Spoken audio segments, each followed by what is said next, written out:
Depending on the time we get down to the mat, there are 3 things I can do here. My favorite one is you're literally just gonna lock right here, and then I'm bridging hard. That's all you have to do. And then you're just right here, you're pushing into that shoulder, and you're keeping your hands locked here. This is a pinning combination. I've pinned people like this because they thought they could head throw me. But that's seriously all you do. She gets me in that head throw. Will you show Gracie's touch with the chin? Huh? Bridge through. Keep going.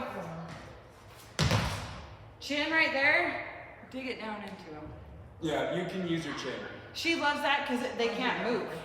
Yeah, if you get your chin right here, you can dig it like right into the crease of their shoulder. It's not fun.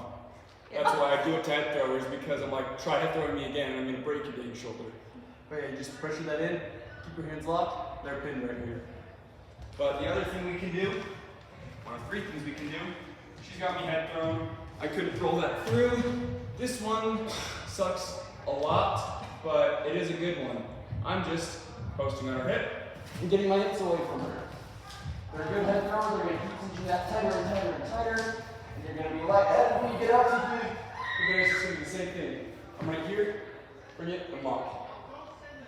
Amberly, you've been there a lot, and they chase you around, right? Just keep Do going. you get a leg? Do you get a leg with that, or can you just That's another one. Oh. That's our 3rd defense if we got it. That's so funny. So I'm down, I try and circle away, it's not happening, I try and lock, I can't. All I'm doing is I'm crowding the hip here and bridging through. You gotta do that again, it's her. Sorry. There it is. All I'm doing is chasing their hips, getting this one locked here, and bridging again. And then I'm just locked here. Will you have Allie move and show us that movement?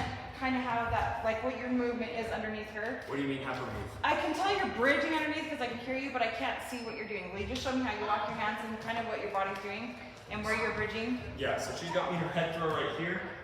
I'm locking my hands on her shoulder, because her shoulder's gonna be right here. I'm locking my hands right above this shoulder, and then all I'm doing is I'm putting my head back on the mat and getting to a bridging position. Because my legs are out here, she doesn't have them blocked at all. So I'm just bridging, getting to right here, and circling through. You're gonna end right here. And you can lock your hands Yep. the whole time? Because you're in a pinning combination. Okay. You don't have... If you guys do not bridge on your head, what did you just do to yourself? Pin yourself. You pinned yourself. You've got to go on your head and use your toes to bridge. If they've got their 5 count for 3 near fall, it's a touch pin. That means as soon as your shoulders touch, you're done. That's how it works in freestyle. If your shoulders even touch for a split second, you're pinned. The near fall. If you're in near fall for 2 seconds. If you're in near fall for 2 seconds, you get 2 near fall. If you're in near fall for 5 seconds, you get 3 near fall. They've gotten the 5 count for 3 near fall. They say holding 3. As soon as your shoulders touch the mat, it's a pin. That's why. That's why you have to bridge hard. You have to get on your head. Sometimes they won't call it, because obviously when you bridge, you're not going to be right on top of your head. Sometimes it's going to look like your shoulders are close to the ground. If you've got a good bridge, you sunk that up, you're rolling over the top of your head, you're not going to get pinned. You're going to pin them. You just have to bridge hard. That's why it's so important that we bridge. So honestly, I'm probably going to ask that we start incorporating more bridge stuff. Did you notice how he said you pick it up like this?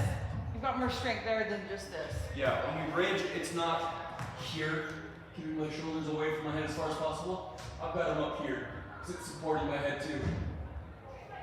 So it's got to be tight and you're bridging hard. So when you roll through it, it has to be a hard bridge. But really, those are the only ways to defend a head throw. But obviously, as we've gone over, there are 6 different ways to defend a head throw. 3 from neutral, 3 from bottom. Like, it's really not that hard to get out of. It's just a matter of calming down and doing it. And obviously, that's going to take some time and experience, but we're going to have to get used to it if we don't want to get pinned by head throws. It took me 4 years because I could never calm down. There's no luck. Well, no, I know, I'm like, God, you should have told me first. Listen, I get in a position for a head throw, I'm like, oh, I know the defense for this. And I'd post away on their hip, and I'd still get thrown to the mat. and then I get pissed and like, I defended it. How am I on my back? And then I get called on a pin. I'm like, how did I get pinned? I know the defense. Calm down. Do what you've been taught to do. Right. Wrestle how you know how to wrestle. Right. That's one thing that's